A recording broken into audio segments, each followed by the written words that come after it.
नमस्कार. अडीच्या बातमीपत्रात मी विनायक घोडे आपलं स्वागत करतो. सुरुवातीला एक नजर ठळक बातम्यांवर. 30 जूनच्या मध्यरात्री संसदेच्या मध्यवर्ती सभागृहात राष्ट्रपतींच्या उपस्थितीत वस्तू आणि सेवा कराच्या अंमलबजावणीचा प्रारंभ. अरुण जेटली. रालोआचे राष्ट्रपतीपदाचे उमेदवार रामनाथ कोविंद यांना बसपा, बीजेडी, वायएसआर, काँग्रेस आणि टीआरएस या बिगर रालोआ पक्षांचाही पाठिंबा. देशात लवकरच 31 नवे विमानतळ सुरू होणार, मोठ्या गुंतवणुकीचीही अपेक्षा. नागरी उड्डाण राज्यमंत्री जयंत सिन्हा. देशातल्या सर्व वृत्तपत्रांनी पत्रकार आणि इतर कर्मचाऱ्यांना मजिठिया वेतन आयोग लागू करावा, सर्वोच्च न्यायालयाचे निर्देश. भारत आणि अफगाणिस्तान दरम्यान हवाई मालवाहतूक सेवा सुरू.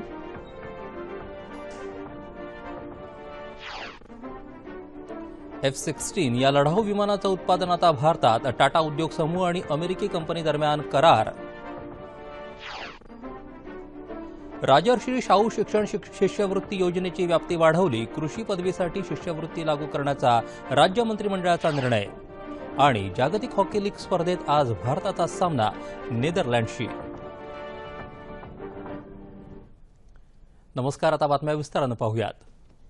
येत्या 30 जून रोजी मध्यरात्री 12 वाजता राष्ट्रपती प्रणव मुखर्जी यांच्या उपस्थितीत वस्तू आणि सेवा कराची औपचारिक सुरुवात होईल, अशी माहिती केंद्रीय वित्तमंत्री अरुण जेटली यांनी दिली. नवी दिल्लीत घेतलेल्या पत्रकार परिषदेत ते बोलत होते. संसदेच्या मध्यवर्ती सभागृहात हा सोहळा होईल. यावेळी राष्ट्रपतींसह उपराष्ट्रपती, पंतप्रधान, माजी पंतप्रधान डॉ. मनमोहन सिंह आणि देवेगौडा, लोकसभाध्यक्ष डॉ. सुमित्रा महाजन व्यासपीठावर उपस्थित राहतील. 1 जुलैपासून हा कायदा देशभरात लागू होईल. और जैसे ही मिडनाइट के 12 बजेंगे तो इसका ऑफिशियल लॉन्च होगा माननीय राष्ट्रपति जी की मौजूदगी में. और कार्यक्रम में माननीय राष्ट्रपति जी के अलावा उपराष्ट्रपति जी, प्रधानमंत्री जी, स्पीकर लोकसभा और 2 पूर्व प्रधानमंत्री डॉक्टर मनमोहन सिंह जी और श्री देवेगौड़ा जी, इन लोगों को हमने आग्रह किया है कि मंच पे रहें. तो एक प्रकार से इसके पूरे इतिहास में जिस प्रकार से सारे देश की राजनीतिक व्यवस्था इसके निर्णय में लगी है, उसके अनुकूल इस कार्यक्रम का आयोजन किया जाएगा. देशाच्या अप्रत्यक्ष कररचनेत आमूलाग्र बदल घडवून आणणारा वस्तू आणि सेवा कर कायदा तयार करण्यात 3 केंद्र सरकारांनी आणि जवळपास सर्वच राज्य सरकारांनी तसंच सर्वच राजकीय पक्षांनी महत्त्वाची भूमिका बजावली आहे, असं त्यांनी सांगितलं. जीएसटी परिषदेनं घेतलेले सर्व निर्णय सर्व सहमतीनं घेतलेले आहेत, असंही जेटली म्हणाले. बहुतांश राज्य सरकारांनी या कररचनेत महत्त्वाच्या सुधारणा सुचवल्या. आता केरळ आणि जम्मू काश्मीर वगळता इतर सर्व राज्य सरकारांनी हा कायदा मंजूर केला आहे. केरळमध्ये तो या आठवड्यात मंजूर होईल, तर जम्मू काश्मीरमध्येही त्याची प्रक्रिया सुरू असल्याचं त्यांनी सांगितलं. वस्तू आणि सेवा कर देशाच्या अर्थव्यवस्थेवर दूरगामी परिणाम करणारा कायदा ठरेल. हा मोठा बदल असल्यानं सुरुवातीला काही आव्हानं नक्कीच असतील, मात्र काही काळानं व्यवस्था सुविहित होईल, असं जेटली म्हणाले. जीएसटीमुळे सकल देशांतर्गत उत्पादनात वाढ होईल आणि केंद्र तसंच राज्य सरकारांची खर्च करण्याची क्षमता वाढेल, असे जेटली यांनी सांगितलं. जीएसटी प्रारंभ सोहळ्याला जीएसटी परिषदेचे सर्व सदस्य, राज्यांचे मुख्यमंत्री आणि वित्तमंत्री, सर्व वरिष्ठ अधिकारी आणि खासदारही उपस्थित राहतील, अशी माहिती जेटली यांनी दिली. राष्ट्रपतीपदासाठी रालोआचे उमेदवार म्हणून निवड झालेल्या रामनाथ कोविंद यांच्या नावाला अन्य काही पक्षांनीही समर्थन जाहीर केलं आहे. यात बहुजन समाज पार्टी, बीजू जनता दल, तेलंगण राष्ट्र समिती, वायएसआर काँग्रेस या बिगर रालोआ पक्षांचा समावेश आहे. रालोआचे घटक पक्ष असलेल्या तेलुगू देसम पार्टी, लोकजनशक्ती पार्टी, रिपब्लिकन पार्टी आठवले गट यांनी कालच आपला पाठिंबा जाहीर केलाय. या संदर्भात शिवसेनेची भूमिका आज जाहीर होण्याची शक्यता आहे. राष्ट्रपतीपदाच्या उमेदवारीबाबत विरोधी पक्षांच्या हालचालींना वेग आला असून याबाबतचा निर्णय गुरुवारी जाहीर होण्याची शक्यता आहे.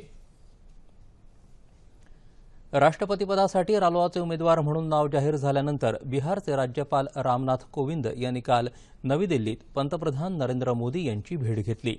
यावेळी मोदी यांनी कोविंद यांचं अभिनंदन करून त्यांना शुभेच्छा दिल्या. या भेटीच्या वेळी भाजपाचे राष्ट्रीय अध्यक्ष अमित शहा हेही उपस्थित होते.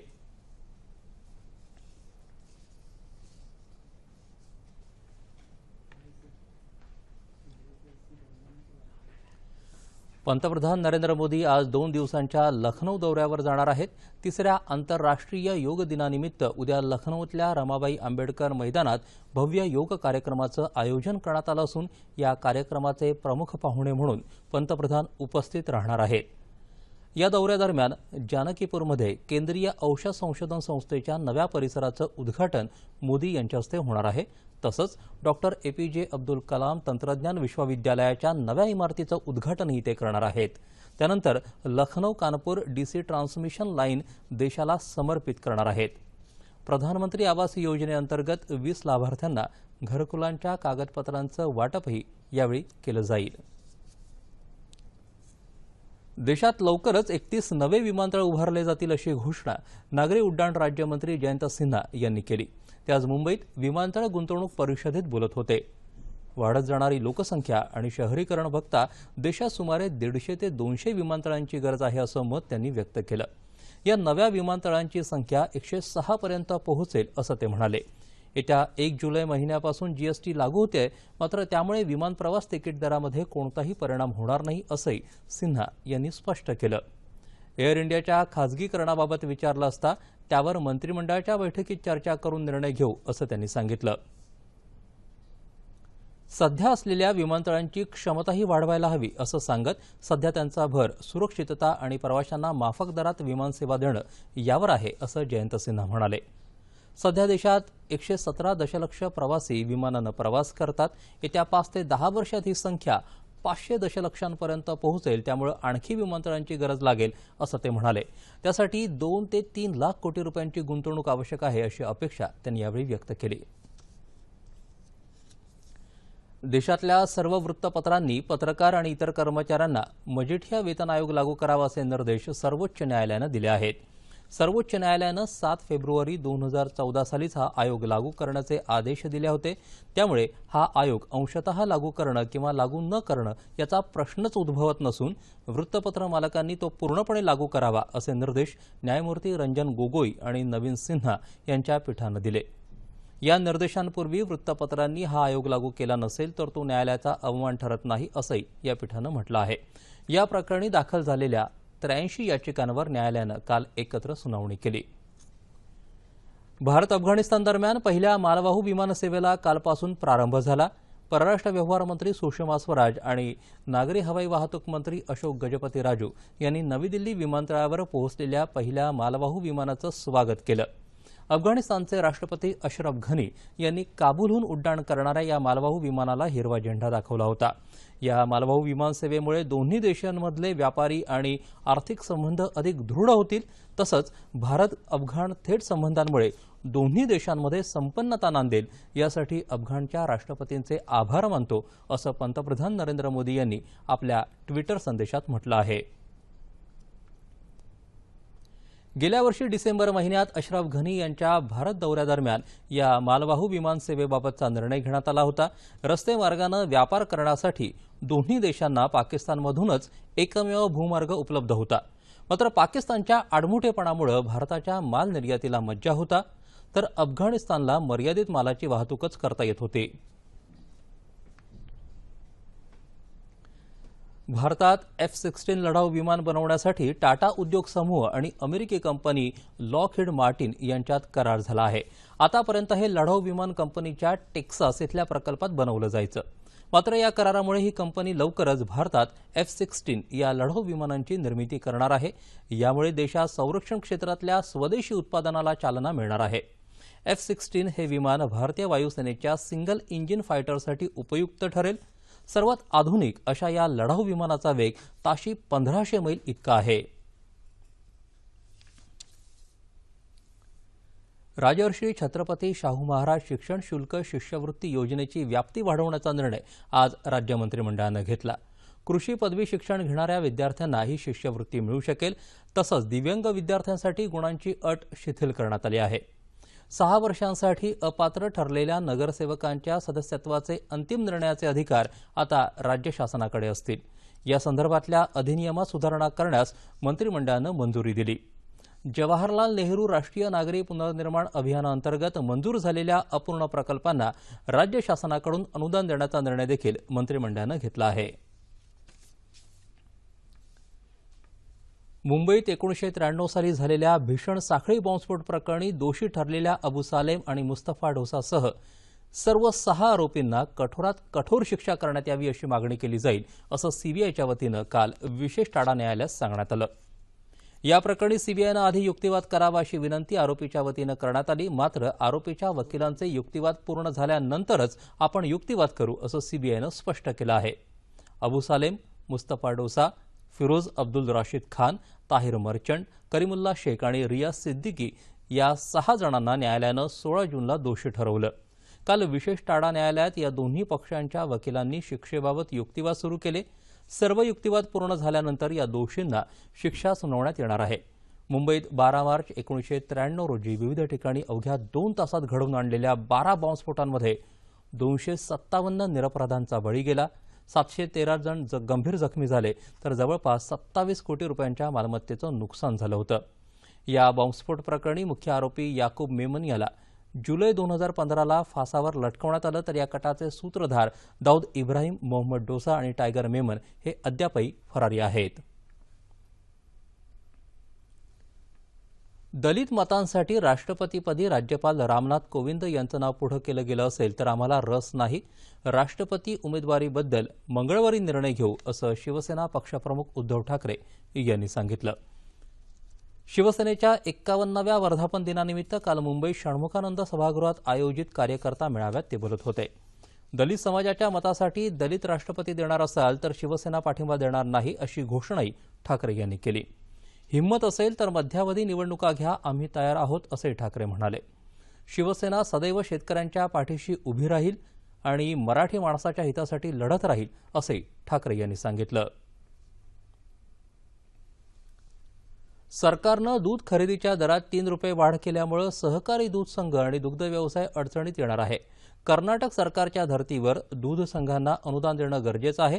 मात्र अनुदानाशिवाय दूध दरवाढ केली तर सहकारी दूध संघ अडचणीत येतील अशी भीती महाराष्ट्र राज्य सहकारी दूध उत्पादक कृती समिती मुंबईचे अध्यक्ष विनायकराव पाटील यांनी व्यक्त केली आहे.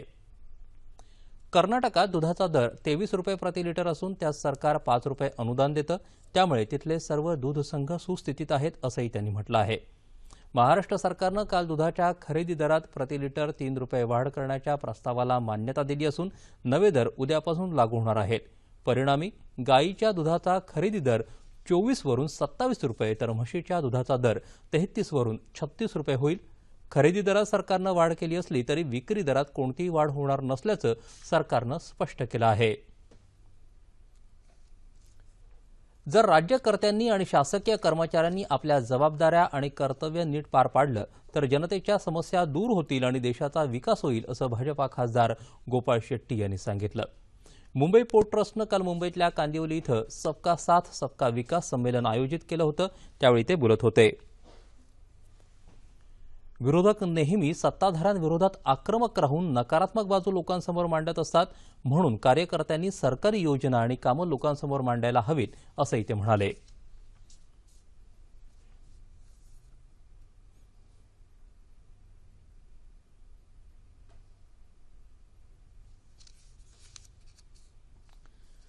रालोआनं राष्ट्रपती पदासाठी उमेदवारी दिलेल्या रामनाथ कोविंद यांच्यामुळे दलित व्यक्तींचा बहुमान होतोय. या उमेदवारीचा आपल्यासह आंबेडकरी जनतेला आनंद होत आहे अशी प्रतिक्रिया केंद्रीय सामाजिक न्याय राज्यमंत्री रामदास आठवले यांनी दिली.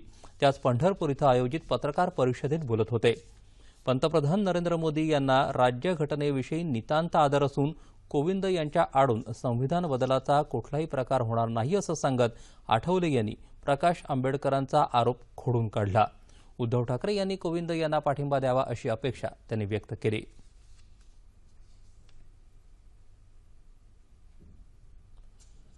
पुढच्या शिक्षणासाठी कला शाखा किंवा व्यावसायिक अभ्यासक्रमांची निवड करण्यास इच्छुक असलेल्या 10वीच्या विद्यार्थ्यांना गणित विषय पर्यायी म्हणून निवडण्याची मुभा द्यावी अशी सूचना मुंबई उच्च न्यायालयानं शिक्षण मंडळांना केली आहे.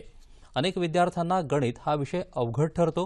त्यात ते अनुत्तीर्ण झाले तर त्यांचं मानसिक खच्चीकरण होतं. हे टाळण्यासाठी उपाययोजना करावी अशी मागणी करणारी याचिका मानसोपचार तज्ज्ञ हरीश शेट्टी यांनी न्यायालयात दाखल केली आहे. या याचिकेवरच्या सुनावणी दरम्यान न्यायालयानं ही सूचना केली. अनेक अभ्यासक्रमांसाठी गणित आवश्यक नसतं, त्यामुळे हा विषय पर्यायी ठेवला तर तो न जमणारे अथवा त्यात रुची नसणारे विद्यार्थी सहज पदवीपर्यंत शिक्षण घेऊ शकतील, असं न्यायालयानं म्हटलं आहे.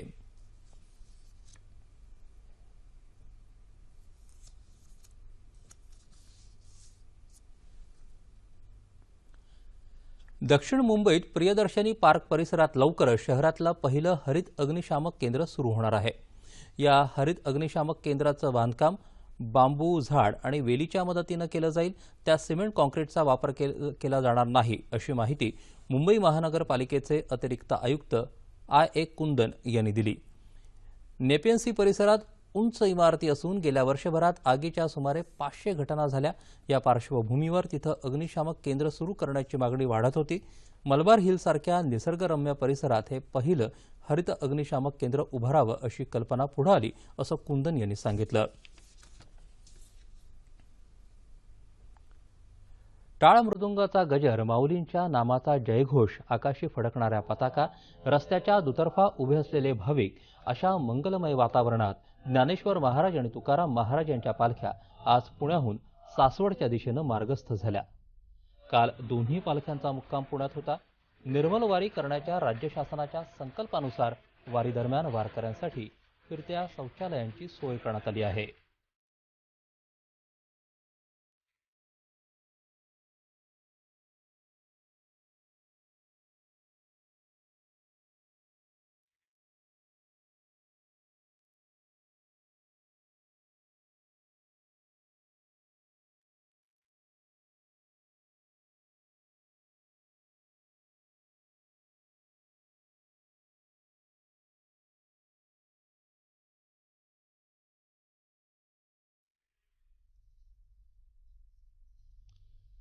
पर्यावरण रक्षणासाठी वृक्षारोपणाबरोबरच वृक्ष संगोपनावर भर देणं आवश्यक आहे, असं मत राज्याचे पर्यावरण मंत्री रामदास कदम यांनी व्यक्त केलं आहे. राज्याचा पर्यावरण विभाग आणि प्रदूषण नियंत्रण मंडळातर्फे आयोजित केलेल्या 9व्या पर्यावरण वारीचं उद्घाटन करताना ते बोलत होते.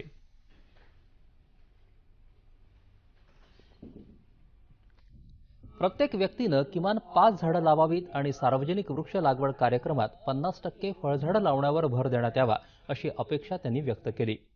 यंदाच्या वारीतून झाडं लावा, झाडं जगवा आणि शतायुषी व्हा हा संदेश देण्याचं आवाहन त्यांनी वारीत सहभागी झालेल्या पर्यावरणप्रेमी वारकऱ्यांना आणि प्रबोधनकारांना केलं. या उद्घाटन कार्यक्रमाला पुण्याच्या महापौर मुक्ता टिळक, पर्यावरण विभागाचे प्रभारी सचिव डॉक्टर अमर सुपाते आदी उपस्थित होते.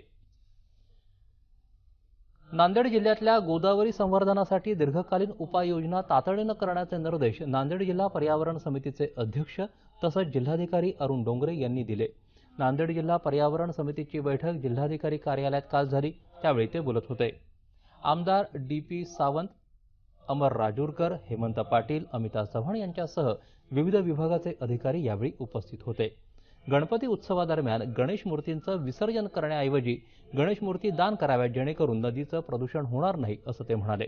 वीटभट्ट्यांसाठी लागणाऱ्या मातीचा उपसा नदीकाठावरून होऊ नये, असं झालं तर संबंधितांवर कारवाई करण्यात येईल, असंही त्यांनी सांगितलं. यावेळी उपस्थित आमदारांनीही गोदावरी नदी संवर्धनासाठी सूचना केल्या. मनपा आयुक्त गणेश देशमुख यांनी महापालिकेकडून सांडपाणी तसंच प्लास्टिक पिशव्यांच्या वापराबाबत करण्यात येणाऱ्या उपाययोजनांची माहिती दिली. समुद्रकिनारी वर्षभर मेहनत करताना विठ्ठलाचा आशीर्वाद पाठीशी असल्याची श्रद्धा असलेल्या कोळी समाजाची पायी वारी काल रायगड जिल्ह्यातून मार्गस्थ झाली. श्रीवर्धन तालुक्यातल्या भरडखोल बंदरापासून सुरू झालेली ही वारी आज महाड इथल्या वीरेश्वर मंदिरात पोहोचली. गेल्या 31 वर्षांपासून विठूनामाचा गजर करत 350 किलोमीटर्स वाटचाल करणाऱ्या या वारीत महिला आणि तरुणांचं प्रमाण उत्तरोत्तर वाढत आहे. परमेश्वराचं ऋण फेडण्यासाठी निघणाऱ्या या वारीमुळे श्रद्धा, मानसिक बळ आणि आत्मविश्वासात वाढ होते, अशी प्रतिक्रिया या वारीतल्या वारकऱ्यांनी व्यक्त केली.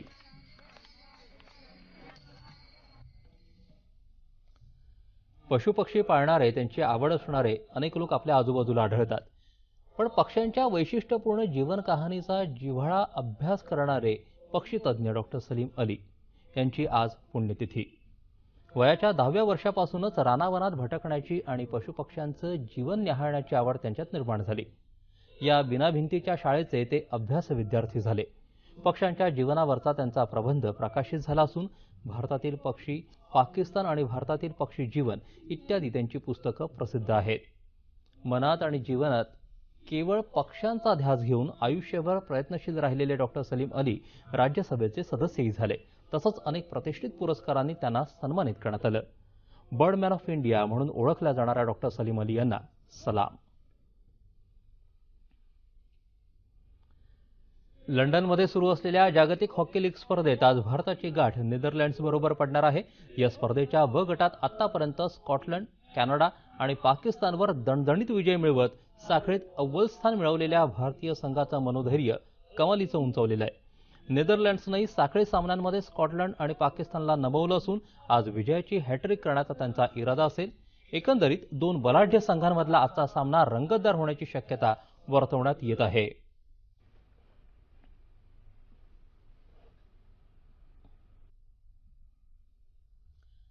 हवामानाची स्थिती कशी असणार आहे ते जाणून घेऊयात. येत्या 24 तासात विदर्भ, मध्य महाराष्ट्र आणि मराठवाड्यात तुरळक ठिकाणी पाऊस पडेल असा अंदाज हवामान विभागानं व्यक्त केला आहे. तर दक्षिण कोकणात काही ठिकाणी मुसळधार पाऊस पडेल असा इशारा हवामान खात्यानं दिला आहे. दरम्यान मान्सूनच्या सद्यस्थितीबाबत मुंबई प्रादेशिक हवामान विभागाचे उपमहासंचालक कृष्णानंद होसाळीकर यांनी दूरध्वनीवरून माहिती दिली. महाराष्ट्रामध्ये गेले काही दिवस तसा खास पश्चिम किनारपट्टीवरती रेंगाळलेला पावसाला परत एकदा कालपासून दक्षिण कोकणामध्ये सुरुवात झालेली आहे. रत्नागिरीमध्ये मुसळधार पावसाची नोंदी आलेल्या आहेत. त्याचप्रमाणे वेंगुर्ला आणि गोव्यामध्ये पणजी आणि बाकीच्या काही ठिकाणी पण बऱ्यापैकी पावसाच्या आकडेवारी दक्षिण कोकणामधून आज प्राप्त झाली आहे. एकंदर पावसाची जी रेषा आहे, ज्याला मी नॉर्दर्न लिमिट ऑफ मान्सून म्हणतो, ती सध्या नाशिक, बुलढाणा, महाराष्ट्रासाठी म्हटलं तर नाशिक, बुलढाणा, यवतमाळ अशा तऱ्हेनं ती पुढे जाते.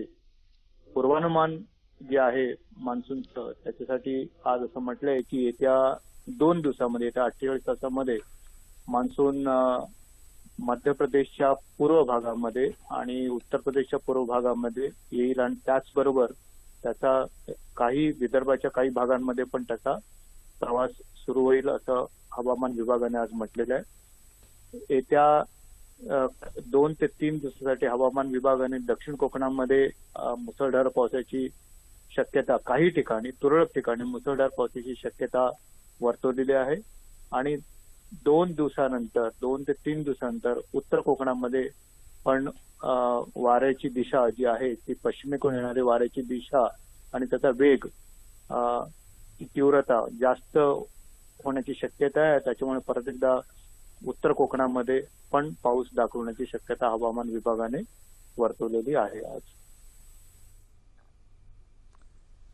आता पाहूयात ठळक बातम्या पुन्हा एकदा.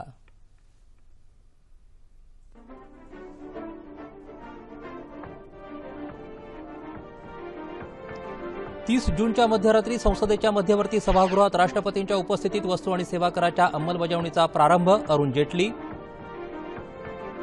रालोआचे राष्ट्रपतीपदाचे उमेदवार रामनाथ कोविंद यांना बसपा, बीजेडी आदी बिगर रालोआ पक्षांचाही पाठिंबा.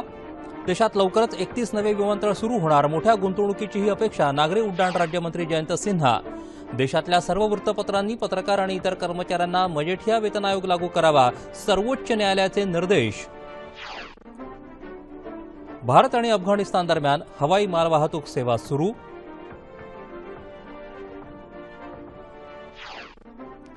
F-16 या लढाऊ विमानाचं उत्पादन आता भारतात. टाटा उद्योग समूह आणि अमेरिकी कंपनी दरम्यान करार. राजर्षी शाहू शिक्षण शिष्यवृत्ती योजनेची व्याप्ती वाढवली. कृषी पदवीसाठी शिष्यवृत्ती लागू करण्याचा राज्य मंत्रिमंडळाचा निर्णय. आणि जागतिक हॉकी लीग स्पर्धेत आज भारताचा सामना नेदरलँडबरोबर. याबरोबरच हे बातमीपत्र संपलं. पुन्हा भेटूया संध्याकाळी 5 वाजता सह्याद्री वाहिनीवर.